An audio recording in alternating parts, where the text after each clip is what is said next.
အကယ်၍ဘိုက်ကင်းစစ်တီတွေအကုန်လုံးကိုရင်ဆိုင်ဖို့အပါချီရဟတ်ရင်တစ်စီးသာရှိရင်ဘယ်လိုဖြစ်မလဲစစ်တီငါတူညကုန်းတွင်းပိုင်းကိုချီတက်လာတယ်ဒိုင်းတွေပေါ့ပစိန်တွေတက်ချင်စိတ်တွေပြင်းထန်နေတယ်သူတို့ကြေးရွာတရွာကိုမိရှုပြီးနောက်ထပ်လဲလိုချင်နေတယ်အဲ့ဒီအချိန်မှာသူတို့ကြားလိုက်ရတယ်ကောင်းကင်ကနေလာတဲ့တုံခါတန်ကြီးသူတို့မောကြည့်တယ်တစ်ပင်တွေရဲ့အပေါ်မှာတစ်ခုခုပြန်ဝဲနေတယ်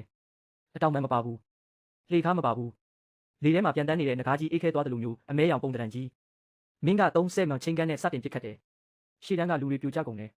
ပြာကျကုန်တဲ့တန်တွေလူတွေပြောက်ွယ်သွားတယ်အတန်ကတုံခါတန်ကြီးပြီးမှလာတယ်ရင်ထဲမှာခံစားရတယ်သူတို့ဒိုင်းတွေထောင်တယ်တစ်သားဒိုင်းတွေနဲ့ကြီးစံတွေကိုကာကွယ်တယ်မင်းကသူတို့တက်ခွက်တွေထဲကိုဟဲဖိုင်ယာတွေပစ်တယ်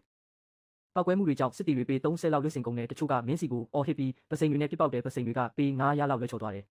မင်းကသူတို့ကိုလေးစားတယ်သူတို့ကတောထဲကိုပြေးဝင်သွားတယ်မင်းကအပူရှာဖွေရေးစနစ်ကိုပြောင်းတဲ့အကုန်လုံးအဖြူရောင်ပြန်ဖြစ်သွားတယ်အေးဆက်နေတဲ့မြေပြင်ဒီကနေဘယ်သူမှလွတ်မြောက်နိုင်မှာမဟုတ်ဘူးခေါင်းဆောင်တယောက်ကလူ90ကိုကွင်းပြင်တစ်ခုမှာစူစီးပြီးညွှန်ပြတယ်သူ့ရဲ့ဓာတ်ကိုမင်းစီကိုညှုံပြီးဟစ်ကြွေးတယ်သူ့ရဲ့စစ်တီတွေကလည်းပြန်ဟစ်ကြတယ်မင်းတောင်နည်းနည်းတုံလို့သွားတယ်နည်းနည်းလေးအမြောက်ကြီးကလည်းပတ်နေတယ်ကွင်းပြင်ကြီးတိတ်ဆိတ်သွားတယ်စစ်တီတယောက်ပဲကြံတယ်သူပစိန်ကိုချတယ်တူးထောက်တယ်လက်နဲ့ချတာမဟုတ်ဘူး